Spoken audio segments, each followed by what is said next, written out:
Hello and welcome to the Irish Hypnotherapy Conference podcast. And today we are talking to Anthony Jacquin. Anthony is based in the UK. Anthony runs, along with Freddie, the JHA, and is a very accomplished hypnotherapist all by himself.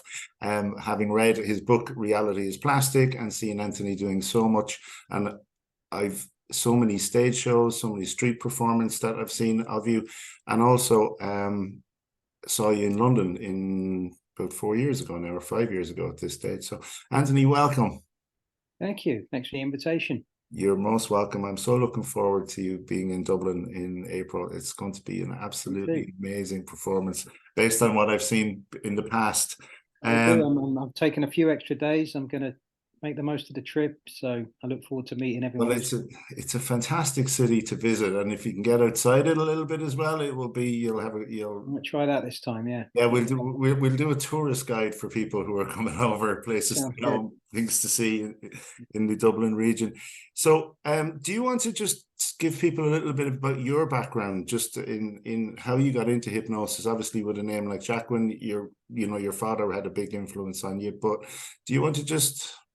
Yeah, sure. Well, my dad has always been a personal development guy, those kind of books floating around, but essentially always had his own business and worked in sales of various kinds.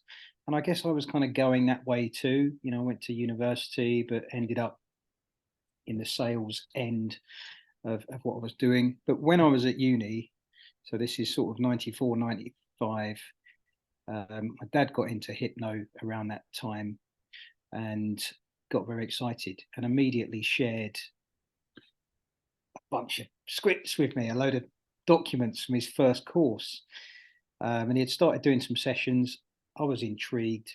I had a go on someone and they quit smoking. And I had a couple more goes. These were just with people at uni, and got results, and I was hooked. That was it. So although, my dad did get started before me and introduced me to it, he shared what he had almost straight away. It's not like he was at it for 20 years and then, encouraged me. It was like we were both on it from that time and sharing every experience we were having in each session. And then, I got into other, proper job, that kind of thing, and moved to London and had a family and things. And then eventually in 2001, I went full-time as a hypnotherapist. I wasn't a performer. I wasn't interested in magic at that time. I was just doing therapy, and made the leap. And that's been it ever since. I've seen several thousand therapy clients. Obviously, alongside my dad, I run Jacquin Hypnosis Academy, and we teach professional hypnotherapy. We're lucky enough to have done that, on 5 continents. We've done it in dozens and dozens of countries, and it's a real joy because you get to talk about your favorite subject to people who are really interested. And just the way my dad and I, approach it, we share practical techniques. We only teach what we actually do.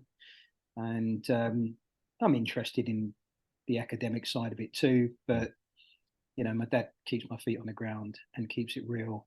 Right. And that's how we try and, I guess that's the main flavor of our training. Is very practical, even now that most of it's based on Zoom, which I had my doubts about when it first, I was a bit late to the party with Skype Hypnosis and all that kind of stuff. I did a bit, but the platform was never quite stable enough. But we moved all of our training on Zoom before COVID, about 6 months before. Everyone obviously got a bit more used to this medium in the years that followed, and I absolutely love it. I genuinely believe our students have a better experience now that it's delivered this way, and they can connect with people to do practice with between lessons. So we still do in-person events. I enjoy that too. My dad enjoys that, very much. But most of my therapy work and most of my training is now done via Zoom. I don't even have an office anymore. So, and I know some of the people who are presently and have done your JHA training and absolutely love it. Good group. I think, and great fun as well in the process. Yeah, we have fun, and we do real work along the way, because you don't have to be a perfect individual to get into hypnotherapy. Most of us have got habits, fears, compulsions, blocks, and over the 50 hours that we spend with our students, we obviously get down to some real work with that, and they do work on each other. So, you get to face those things that otherwise, you might never get round to. And I often ask roomfuls of hypnotherapists, right, hands up, who's happy to go on video? Who would be happy to go and do a Facebook Live? And generally half the room will not just keep their hands down, they'll sit on their hands like, no, there's no way I could do that. And it's like, look, if we're going to do this job, it doesn't mean you have to do it, but it's like we should at least be examining these fears and doubts and blocks when they come up, because they're made of the same stuff that our clients' problems are. And generally that's some random happening from the past. And it's kind of the body's learned to give you this little burst of adrenaline and throw you a bunch of catastrophizing thoughts. So, I guess one of my main interests these days is really encouraging hypnotherapists to deepen their self-hypnosis practice, because again, it's so easy overlooked. I did myself for many years. I was just focused on doing this to others, and really all of these tools can easily be turned upon yourself. So, but that's a really powerful one, which I might just come back to in a few moments, if that's right. Because I mean, for most therapists, when they go through hypnosis training, they do start to overcome their fears. But there is that whole thing about being congruent, that if you're asking a client to do a certain thing, that you're actually willing to do it yourself, Absolutely. So, I mean, not only is it a profession and a career that you're making out of hypnotherapy, you're also improving your own quality of your own life by just overcoming a lot of the fears and phobias that we hold on to for something that happened probably a very long time ago. Exactly. So when you started out, did you have an office first? Was it in London you were? Or well, when I had the skills and I started doing odd sessions with people, before I turned professional, just trying to get the chance to do some sessions. But when I went full time, I'd moved to Derby, so a city in the Midlands in the UK, and I got my low cost office. I mean, I didn't even have a phone in there. It's a bookshelf, a desk, and 2 chairs, or a few chairs, and started advertising. And by then my dad had this kind of model of a particular ad that would get people to come who wished to quit smoking. And I just modeled exactly what he was doing. I was lucky, maybe it was good timing. I got busy almost straight away. My first advert, I got 8 clients. Second one, I got another 6, and it just continued. I became full-time very quick. I was seeing 20-25 clients a week at that point. Wow. If anything, it's much harder now to generate clients that way, but that's what we were doing. And I just got the hours in. So yeah, I was in the office, 9 to 5 most days, and we'd do an evening session once a week with about 6 or 7 people. And the good thing about, I know it's not everyone's cup of tea to see smokers, but the good thing about getting comfortable with that kind of work is they send you other clients. It's very visible when they become a non-smoker. They're proud of themselves, so they're happy to talk about it. And the nature of that particular problem tends to be you've quit or not. And most people would want someone to quit, so therefore, really so it's not, with some anxiety issues, it's like I feel a bit better, but it's a bit more of a kind of coaching thing. With smoking, it's very visible. We used to guarantee results. If you don't, no win, no fee, no change, no charge, that kind of thing. I don't do that anymore, but I did it for years.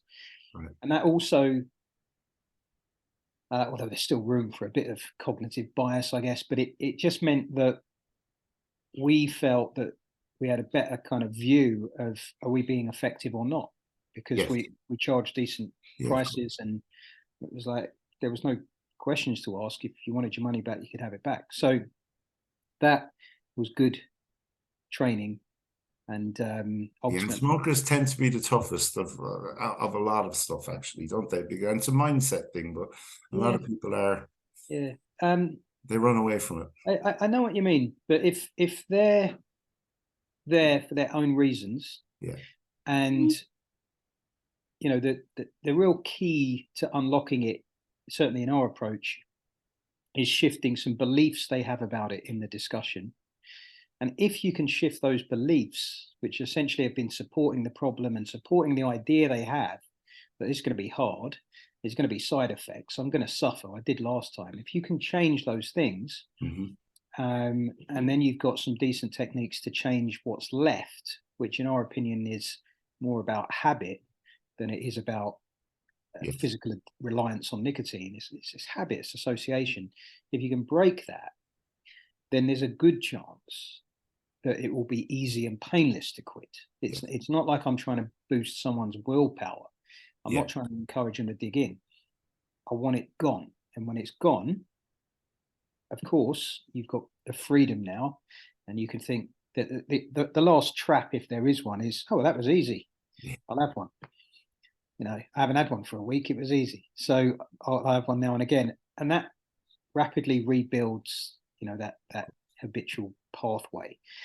But I enjoyed that work, and Look, it's the I'm pre-talk grateful that really that you're focused on. that's where I started, to be honest. Okay. Yeah. And that's obviously building your pre-talk, because smokers would have so many of those fears.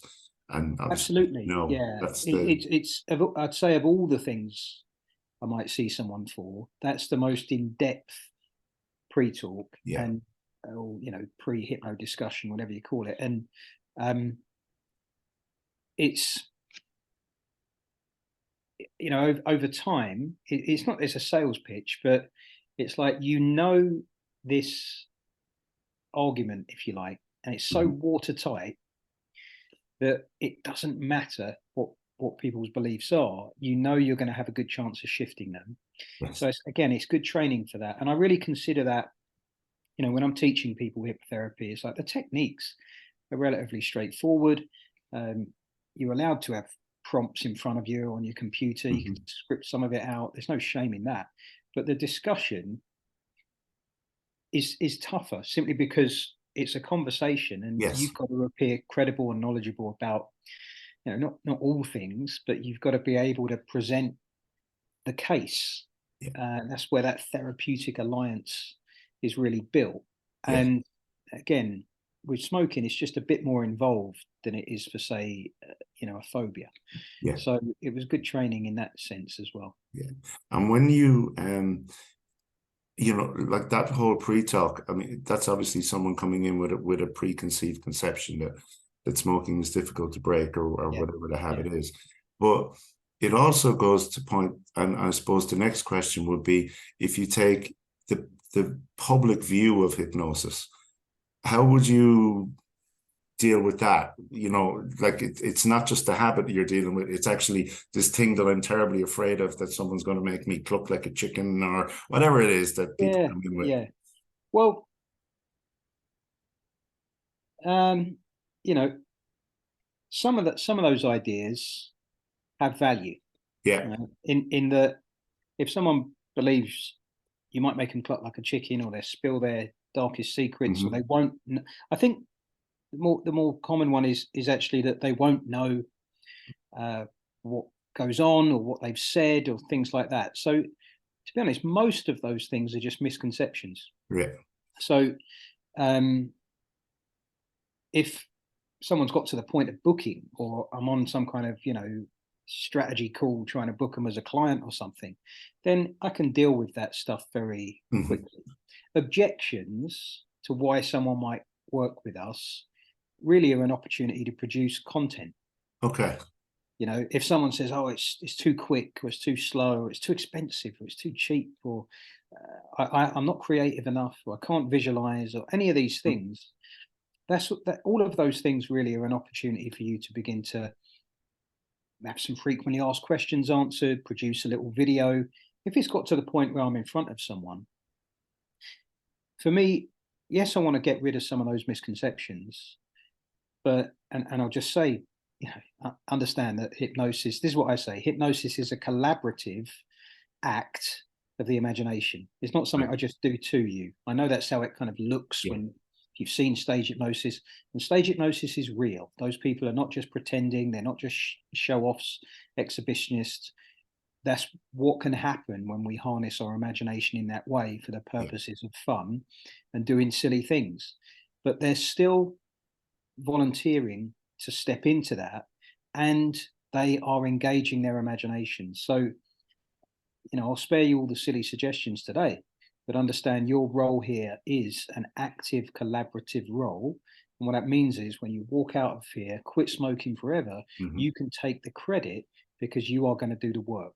I'll Yes. explain to you how you're going to do that, and then we'll do it. So, to be honest, I don't spend too long on it. I No. just brush it out of the way. Like, um, I'm keen not to say, some people are kind of disparaging about performance hypnosis, stage Yeah, hypnosis. neither am I. I really Yeah, do I mean, appreciate its value. we can't deny that their results, and to be someone who's disparaging about it and yet has never made someone forget their name, made themselves invisible, given someone a hallucination, and watch the response, then it's like, well, hang on a minute, just because you're giving 20 suggestions to relax doesn't necessarily convince me you've explored the full suite of hypnotic phenomena that we could engage Absolutely. in here. And we don't have to use hallucinations within Mhm. our therapy, but let's not be too quick to discount the stage hypnotist, who in fact is generally using very normal, everyday, direct language, right? They're also not getting entangled in the wonders of indirect suggestion and metaphor and Milton Erickson. They just seem to be inviting people up and getting them And into it, and absolutely. displaying this thing. So there's actually a lot that we can take away from that, Yeah, because it's a wonderful feeling. I actually remember the first time, and I think it was based from your book actually, that I made someone forget a phone number or they couldn't yeah, see a certain color. It was something else, and it was just the look in their face was like, wow, yeah, you know. and I'm sure it was yours. You can Yeah, validate it absolutely. yourself. Yeah. Yeah, as Freddie You know, said, it was like you have to appear more confident, but it was like, oh, holy shit, is that actually happening? Yeah, yeah, Yeah. yeah. And even now, it just never gets old for me that we're capable of having those experiences, and that essentially the science suggests we're capable of having those experiences without hypnosis. We just call it forgetting someone's name. We just call it, it's escaped me. But the truth is, all of this stuff, even though it's done in for fun, points to the real power in terms of how malleable our personal reality is. And when our clients come in with a problem, they've had it for decades, they've tried everything, their ideas about it, this is very stuck, that this is, it's going to be very challenging, very difficult, or it's very deep rooted, or very complex. All of these words they're using to describe this thing, are part of what maintains that thing. Yeah, So again, our absolutely. discussion is to start to loosen up some of these things, so they begin to see, just because you've had a problem for a long time doesn't mean it's deep rooted. Yeah, It's like there's a weed in the front of the garden. It's been there a long time. It doesn't mean it's deep rooted. It's just been there a long time, it's just been there. right? Absolutely. So we can in explaining things to clients, educating them in a way that maintains their interest. We don't have to bore our clients with the science. Mhm. We don't have to convince them of the credibility of this thing. We need to engage them with the idea essentially the idea of how we are seeing the problem, how we are, the nature of the solution we're proposing, and in one way or another, it should make sense to them that if we were to do that, then change could happen. And there are various ways we could frame the problem and the solution, right? And people get very protective over that. Well, we must do regression to cause, we must do inner child work, or we must be content free, we must, I talk about learned patterns of behavior, parts of you. We've all got our own idea. If we can put aside the who's right and accept that actually it's all just a model, it's just a way of trying to describe what it is to have a kind of automatic behavior that you can't just consciously say no to or pick up or along the way, then actually it doesn't matter that much. No, because if you hold the clients, you just have to be authentic about it and do it in a way your client understands. Because ultimately the client doesn't care what method you use when you get them the result. They're not interested. They're not interested. They're not interested in NLP. They don't care that you're a master. It doesn't mean anything. They just care about smoking or not being anxious or whatever it is. Absolutely. It's not in a selfish way, but they nerding out on it, geeking out on it, that's for us. That's what absolutely.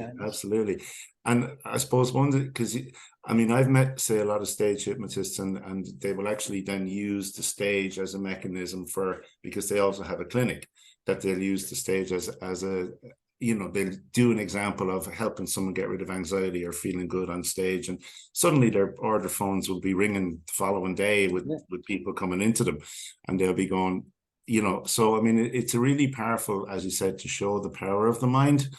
And I know certain people don't hold that view, but I'm quite of that view that I've done a bit of both, and every time I've done a show, some people, I don't have back of room sales like CDs and all that stuff, but many people do. Many people earn more off their back room sales than they will the show itself. And all I will say is that I've always had people come up to me after a show, quietly ask, I really enjoyed that. Can you help me with this? They make the connection, and it's not undermining it. It's absolutely fine, and we can make distinctions, between what we're likely to be doing in a therapeutic context and what goes on stage. But we shouldn't underestimate that for many, that's the only glimpse they've had of it. Yes. That's the only lens they can kind of currently see it through. They were impressed by it. They were wowed by it. So if in our efforts to sort of appear more credible, we just disparage it, absolutely, we could be. It's more about then embracing it and using it in a way to enhance the therapeutic. Absolutely. Yeah. And of course, the other area that you're really interested in is the research, I understand, of hypnosis. Yeah, I am. How did you get into that? Well, I used to run a little company called Head Hacking. So we would, which you will find loads of clips on YouTube if you go. Yeah, it's a long time ago, but it was about impromptu hypnosis. So some people call it street hypnosis. So it's not therapeutic hypnosis. It's not full on stage hypnosis, but it was, can I hypnotize anytime, anywhere? Can I do this at a party? Can I do it in a bar and those kind of things? So I ran that company for about 8 years, and we were interested in the nature of what was going on because of what we were doing, we were experimenting a lot. Mm-hmm. And things would happen where there was no induction, and it was like, well, we're still getting the same results. And then it was like, we hadn't hypnotized someone for 3 months, but we could say, do you think you can pick that bottle up off the table? And that question would be enough for that bottle to be stuck. So basically, lots of the ideas that we both had when we were getting into it were sort of falling over, and so it encouraged us to sort of think, well, if that's not absolutely necessary, then what is hypnosis? And we just kept going. And one member of our crew was training to be a doctor at King's University and ended up doing his dissertation testing this model that we'd come up with about hypnosis for pain control versus acceptance and commitment therapy. So we were kind of there anyway. We were reading the papers. There's a couple of very good books that we had that I encourage people to get if they're interested in, the science about hypnosis, of which there is plenty. I mean, that's the main point. There's 5 international scientific journals with tens of thousands of studies, half of which are kind of looking at the nature of hypnosis, and the other half are looking at what can we do with hypnosis. Which so this is really beyond the anecdotal evidence. It's like having several thousand clients and saying, no, I've seen, I know hypnosis can help people overcome a phobia. And it's like, well, is there any actual evidence, peer-reviewed evidence? Has anyone done any research about that? So there may not be, right? There just might not be there's some, but they might not be as strong as you'd like. But there are certain things we can say with certainty, and that is that hypnosis is the most effective way of reducing or eliminating IBS symptoms. We can say similar stuff about chronic pain. It's incredibly effective. For the vast majority of people, you will reduce and in some cases eliminate chronic pain. It's a strong evidence base. There are many, many papers and there are peer-reviewed studies. So you've got the Oxford Handbook of Hypnosis, and then there was the Handbook of Clinical Hypnosis. They kind of summarize all of the research from the mid-80s onwards. And it's mind-blowing. It's totally mind-blowing. You don't have to be an academic to read these books. They're not, if I first look at a paper, it's not like I understand all of the statistics or the models they're using. I couldn't critique it on that level. But what I encourage people to do, if they've got an interest in this subject, especially if they've got an interest in a particular thing. So let's just say you're interested in, can hypnosis help tinnitus, or can hypnosis help with anxiety, or can it help with depression? Then what you do is you go on Google Scholar, just Google Scholar. It looks just like Google, but it's searching the database of papers and books.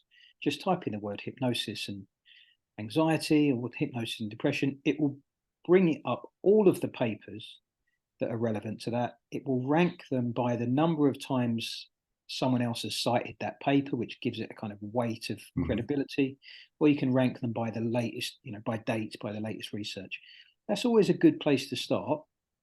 And yes, some of those papers will be, they're paid for journals, so they're behind a paywall, but at least you can read the abstract, which tells you this is what the experiment is about. This was the approach we took. These are the results we got. And this is, the implication. And it's really only the results you're looking for anyway. Yeah. So at a basic level, it's like, oh, look, there's 5 papers there about pain. And look, it helped, 86% of people had better treatment outcomes. Or absolutely. 70% of people lost this amount of pain. So you can start there. Often enough, those papers are published publicly. You can go deeper with that, or if there's one really interesting, you could buy it. You've now got other tools. Everyone's obviously going on about artificial intelligence. Yes. But if you were to download the Microsoft Edge browser, and it's got a little AI function in there, you can load up one of these papers, a PDF essentially, or a web page, and you can now ask AI questions about it in normal language. You can just say, so what are the takeaways? What are the top 5 takeaways from this paper? If there was a criticism of this approach, what would it be? What other papers could I look like that would support this? So now, again, we can do this with a question that comes through our mind is good enough, and we can interrogate this information. So it is available. And I think it's worthwhile at least knowing, you know, what parts of this have a strong evidence base, because the day is going to come where you get to speak to your local doctor or a I don't know, a group of nurses or physiotherapists or dentists or whatever. And as much as it's nice to have anecdotes and tell them about, your Yeah. clients who have turned around, the saying is, a stack of anecdotes does not evidence make.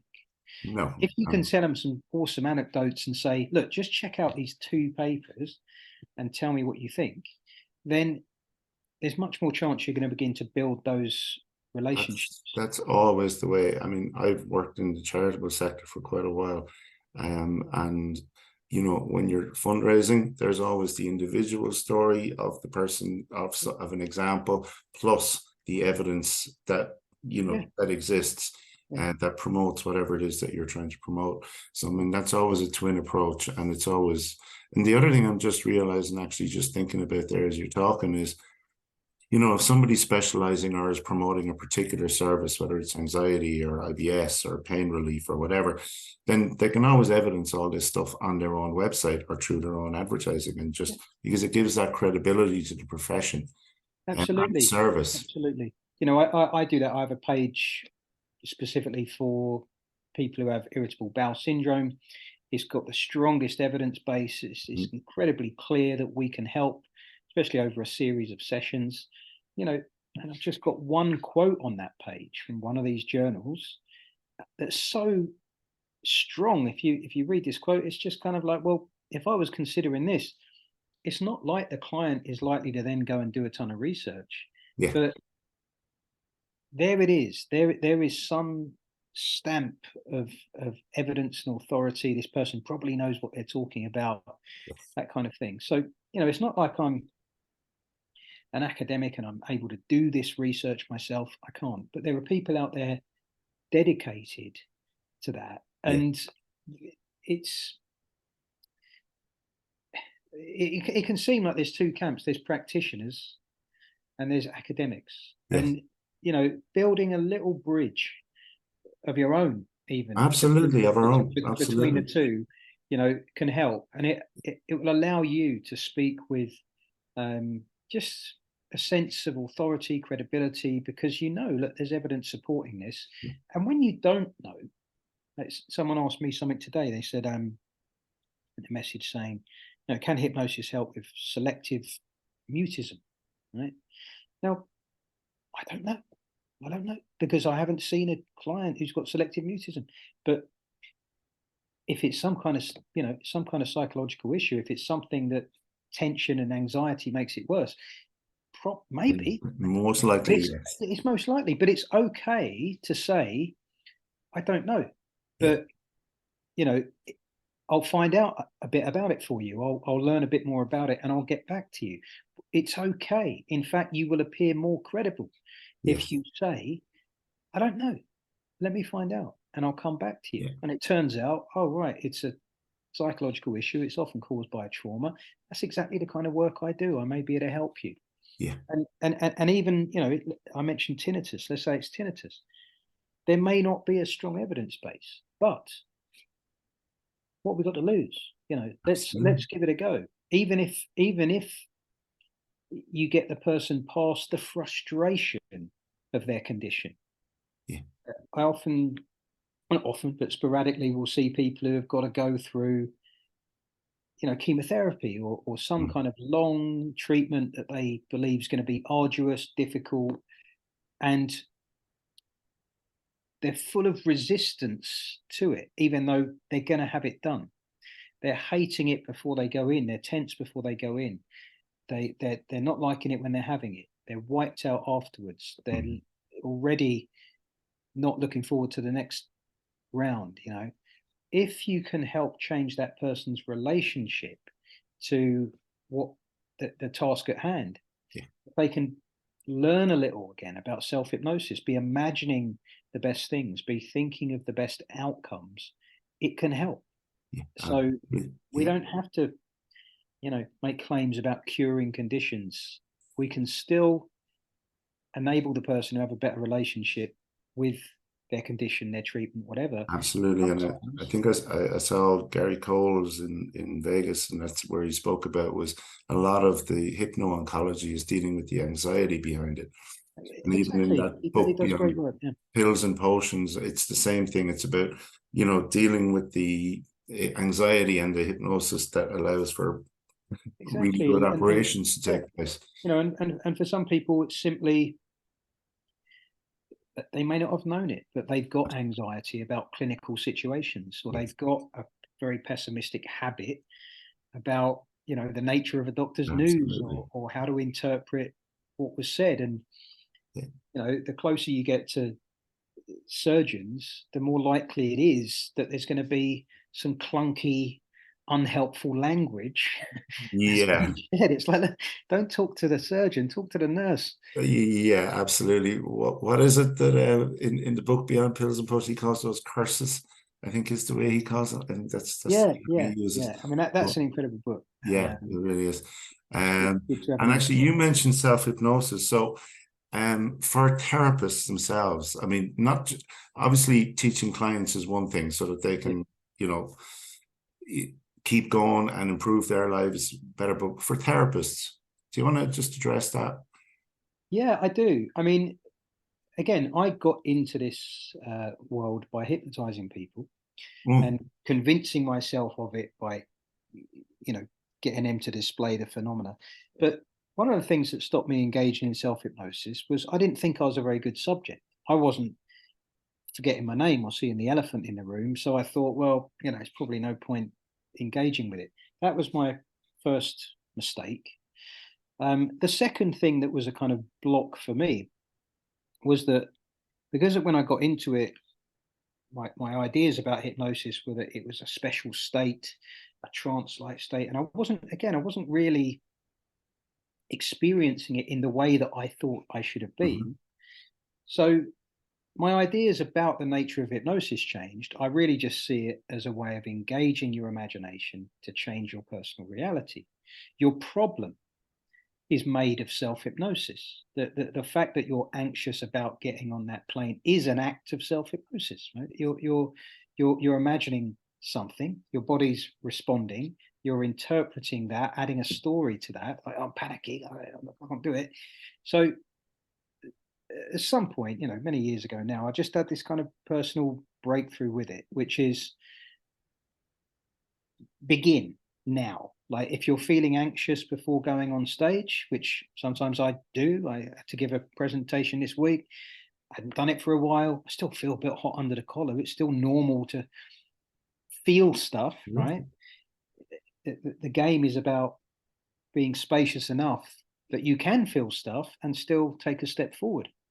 So I know for some hypnotherapists, they have these kind of blocks too about their abilities as a subject or getting into a special state and stuff like that. Get that out of the way and understand that, absolutely you can engage in these techniques. And why might you wish to do that? Well, the first reason is you've probably got some of the same habits, fears, problems, blocks as your clients. You just choose not to address them. This would be a good way of doing that. But the second thing is, even if you're past all of that, then this is the ultimate way of optimizing your performance. So if you're not happy with your how you spend your day, whether you concentrate, how distracted you are, how much time you spend on your phone, whether you complete projects or not, whether you're comfortable on video or not, all of these things could, if you were to deal with them in some way, could enhance your business. And then the third thing that I encourage is to think of a self-hypnosis not just as a way of dealing with problems, but this should actually be, if not daily, this should just be part of your practice, part of your morning routine, part of how you engage with the world. Because it's, just like people would go on about their mindfulness or their yoga or their breathing or their walking, whatever it is, we actually understand this. We've got the tools to hand. Okay. And the joy of it, this is another thing that really unlocked it for me, is recognizing I don't need to listen to a script. I don't need to make a recording. That's kind of how I started with hypnosis, was record something and listen to it like a sort of disembodied hypnotist. In fact, if you know a technique, like if you know the rewind technique, or you know the arrow technique, or you know how to do parts work, then just imaginatively journey your way through the technique. You don't need to be saying, I am drifting up out of my body, I can see a screen, I'm drifting. Just do it and see what happens. And that has really been a massive help to me, because I do get opportunities to speak to groups. It could be about hypnotherapy, the Women's Institute. I do get opportunities to speak to larger audiences. It's not the most natural place for me to be. I'm not an extrovert. I'm not someone who wants to be the center of attention on stage. It's natural for the body to prepare itself, and again, rather than doing what our clients often do, which is I'd have to be free of those feelings to be able to do that, this experiential avoidance. Instead of doing that, it's like I'm willing to have these feelings as I step out and give my presentation. And that's closer to the reality of what it's like to be able to perform and to basically turn up anywhere. A coach, famous coach, Rich Litvin, shared something about imposter syndrome. He said, don't get over it, get good at it. This is the game, right? This is the game we're in. If you want to stretch yourself, then you've got to turn up places you shouldn't. You've got to speak on topics that you only know a little bit about. You've got to sit in a room of people who've done 7 years of medical degree, and you're going to talk about how the fact that you can reduce chronic pain that someone's had for 10 years with words. This is the game we're in, and we've got the tools to I'm always examine conscious. our own patterns, habits, beliefs, and change it. Yeah, I'm always conscious. I mean, athletes use visualization, which is just self-hypnosis, really, to achieve their goals.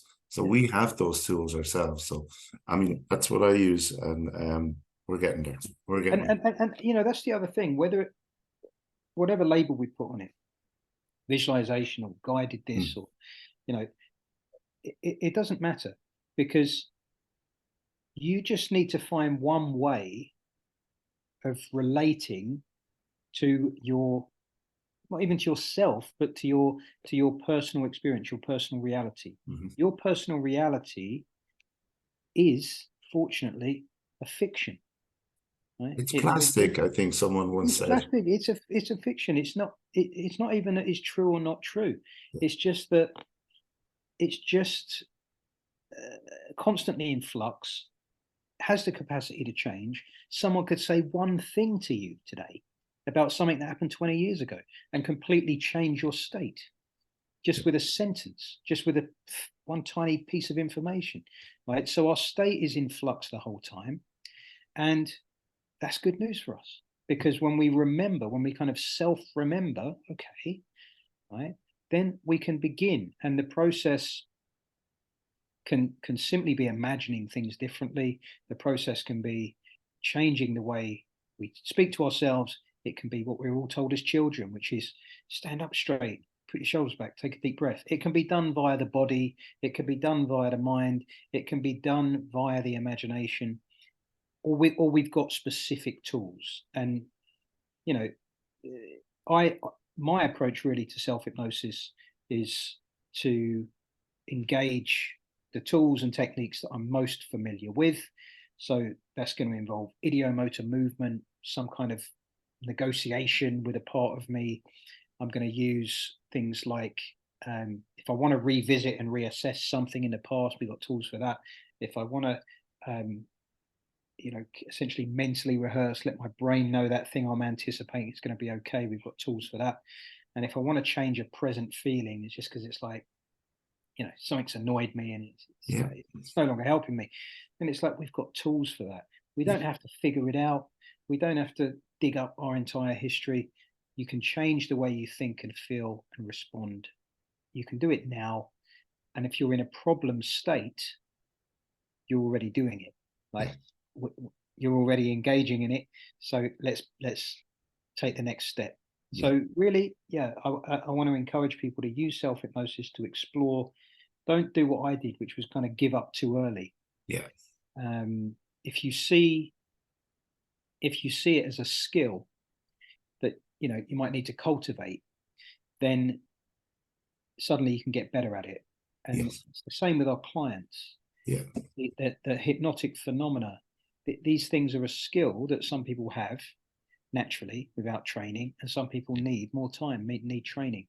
So that kind of skill-based approach also sort of unlocked things for me. It was just like, right, so it's not just a trait I'm born with or not. It's a particular way of relating to the world and to my own experience, and I can learn to do this better. I have learned to do it better. I actually find Bob Burns' swan technique really effective for that. For me, that's my one. But absolutely. Because ultimately, it is about getting back into your own imagination and just letting it happen from there. Just letting it happen. Again, the first step, especially of the swan, is really how I engage people hypnotically online, simply because it's so under the radar. Let's just try something. Is your mind willing to look at this? It's already game on. The client has no idea how far down that path that first question has taken them.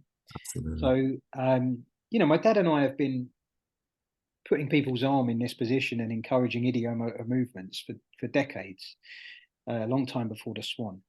But what I love about the swan is we don't even need to call it an induction. We don't even need to mention hypnosis yet. Of course, we can do this in a conversation. So for me, it's a perfect bridge between that discussion and getting into my core techniques, because I'm so used to having people in this position anyway. Yeah, and of course you see the wonderment in their face as it happens. It's like, what? I normally just say, anytime it's easier, just close your eyes. Yeah, absolutely. Absolutely. But no, from a self-hypnosis perspective as well,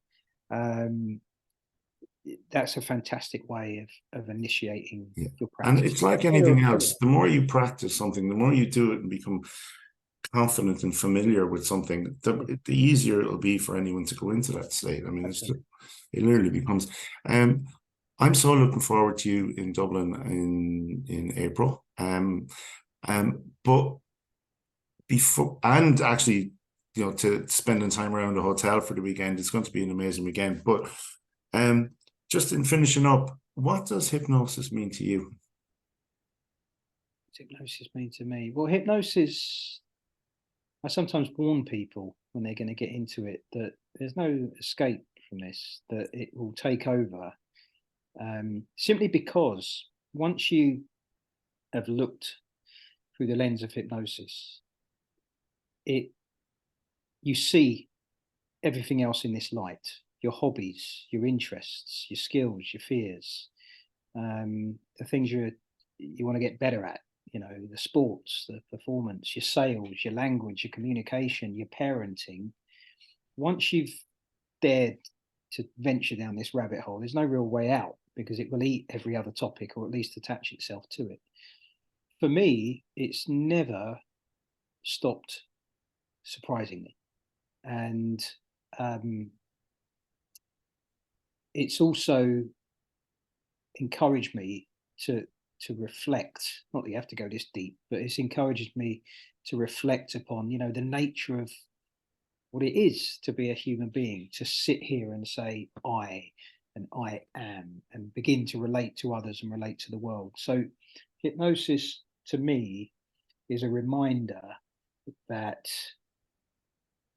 we all seem to share this sense of self, of being present and being aware, but our personal reality, as I said already, is just, it can be fun, amazing, wonderful. It's not that we should deny it or try and close it off, but it's a fiction. It's playtime. It's just its substance, if we start to tug at threads of it, is so thin. So hypnosis reminds me we can make of it whatever we wish. And, you know, as my dad often reminds me and our students, it's just words. It's just imagination. That's the other crazy thing about it, is because essentially it's just leading the imagination with words. That makes it incredibly accessible. And I'm really an advocate for as many people learning about this as possible. You don't have to have any desire to be a therapist. You don't have to want to help people. You don't have to want to perform with it. You should still be aware of this. And especially, you know, if you're a parent, you're a teacher, you're a helper, you're a carer, you're a physio, you're a sales, you know, to do any of those things and be completely unaware of this is almost like doing it with one hand behind your back. Yeah, absolutely. So it's the accessibility, and the fact that there's still not a clear consensus about the nature of it. I think that fascinates me as well, because there's very few things like that where you've got, you know, 50 years of academics going at each other trying to figure it out, and it's still slipping through their fingers. There's still no one who's quite managed to nail this jelly down. So I like that. I like the mystery. We spoke of the misconceptions earlier. There's a reason that those ideas about turning me into a chicken persist, you know, because we can imagine almost anything. Absolutely. That can happen too. Absolutely. So it's just too good to let go of, and it informs everything else, you know, in terms of communication and relations and relationships. And yeah, just I really love that. So I will never be putting it down. Yeah, no, I really love that. Anthony, thank you so much. It's been a lovely experience, and look forward to seeing you in Dublin in April. Pleasure. Thank you again for the invite. Again, I'm going to turn up a couple of days early and stick around a couple of days longer. So Brilliant. I look forward to deepening the conversation Can't wait. in Dublin or thereabouts. All right. Can't wait. Listen, have a wonderful day. And to everyone else who's just watched this, wherever you are, and whatever time of the day it is, I hope you have an amazing day. See you soon. Take care. See you, John.